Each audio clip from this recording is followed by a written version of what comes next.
Ladies and gentlemen, welcome back. Welcome back to the channel for part 2 and day 2 of my Rust 5-year extravaganza. This is my review on Rust after the electricity update.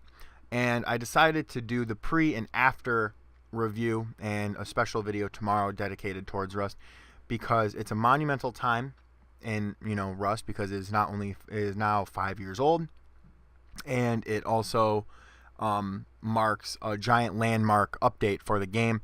And so basically what I'm going to be talking about is the differences and how I have watched Rust grow. So I obviously am not a big YouTuber, but I'm a very big fan of Rust in general. I truthfully think Rust is the best survival game made. I will always say that. I will always stick to my guns on that. I truthfully cannot wait until this game comes to console, because that was the sole reason I bought a computer, was to play Rust and to, try and get content and YouTube videos on Rust. And now I am 75 videos plus on YouTube, and so many of them are Rust videos. And honestly, this game is just so fun and so entertaining to me, and I truthfully cannot get enough of it. That's why, I have 8 days coming up soon where I will be off of work, and I just cannot wait to play so much Rust and get my Rust content brought back and more consistent on the channel. But, I also am having fun uploading other games. But the thing about Rust that I want to talk about is this game is ever changing, and the aspect that, yes, some people are going to sit there and say it's very repetitive, but at the end of the day, every game is very repetitive with everything that you do. With Rust, everything is based on luck, timing, and then a little bit of skill, because, just you could be the best person in the game, but if people just keep showing up to fighting you and just keep showing up at that last moment to kill you, it doesn't matter how good you are, because you're always getting fucked at the end of the day.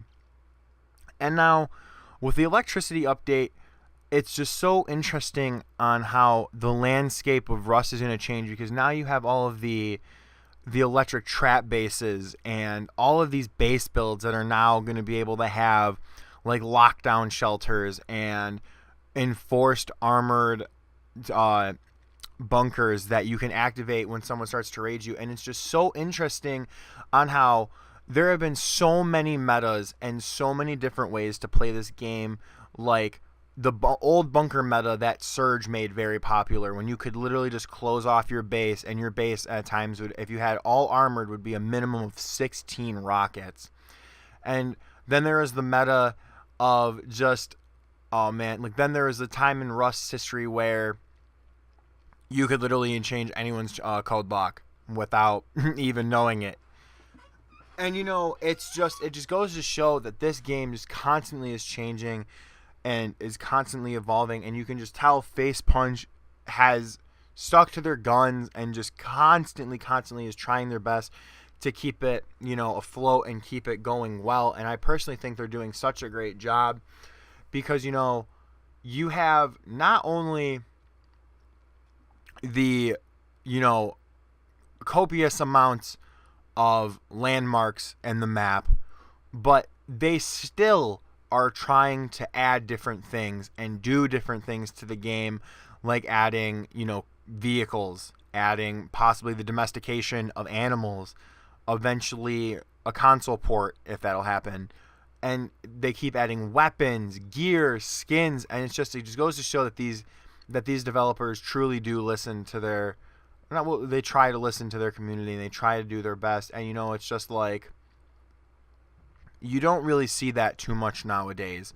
You don't really see a game that comes out that had a very small following, that was completely different compared to its start to now, that is even bigger than it was when it came out.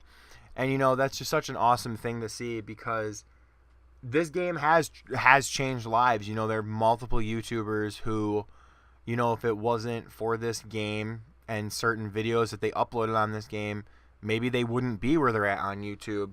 maybe they wouldn't have the following that they have. And, you know, that's just something that I look at, and as a fan, I'm like, wow, because, you know, I love supporting other YouTubers. I love watching YouTube. YouTube is something that I watch mainly all the time. Like, I don't really watch TV or Netflix or anything like that. I mainly watch YouTube, and that is pretty much it. And I constantly am watching Rust, and I'm constantly watching, you know, a different variety of YouTubers.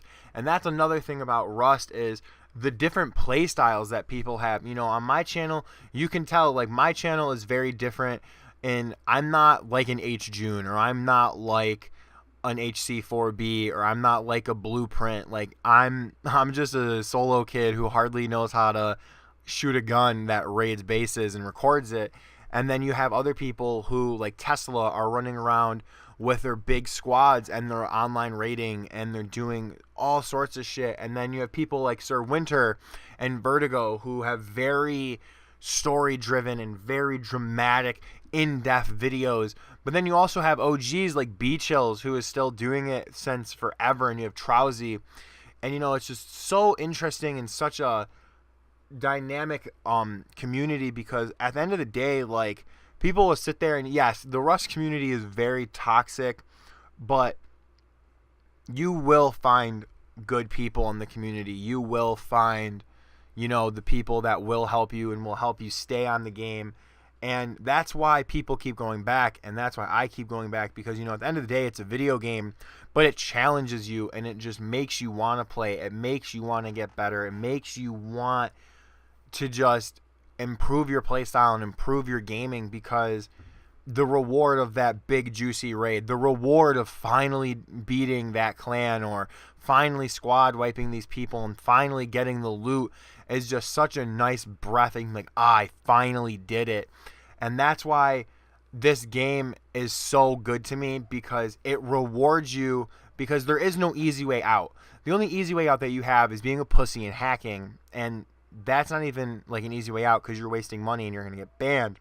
But if you put the time in and you just grind and you just try your very best, it'll all pay off, and it'll all work out and eventually become something that you will never even thought could happen. Like the snowballs that people get, and all the different videos that have come out over the last 5 years because of this game is just truly amazing. And, you know, it's like, I literally would not be PC gaming if it wasn't for Rust. Yes, I have played, you know, other games a lot and stuff like that. Like, you know, I don't have many hours on Rust, but just seeing off of my limited hours what I have seen and what I've done on Rust is just like, I can't wait to play more. And that's why I'm doing this, because, you know, yeah, it's not really like a review. It's just me basically just talking highly of it. But, you know, that is a form of a review, you know, because it's like, I find this game very entertaining. And it's just so complex and so unique to its own ability that how could you, you know, not like it if you haven't given it a try? Like, and that's the thing that I always will tell everyone. Like, I definitely think everyone should at least play this game once if you're a survival game fan, because this game will truly test your grit and will truly test your patience and your mind, because, you know, it's like, you could be on the top of the world in 1 minute and then get off for a couple hours and then get on and you're raided.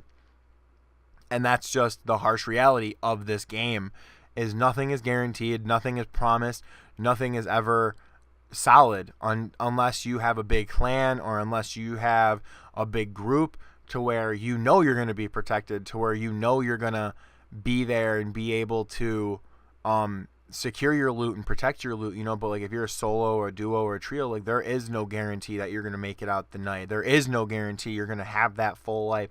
And that's what's so good about this game, is because when you're pitted with these extremely hard challenges, it's either adapt or don't. And, you know, if you adapt and you overcome, you're going to become a better player.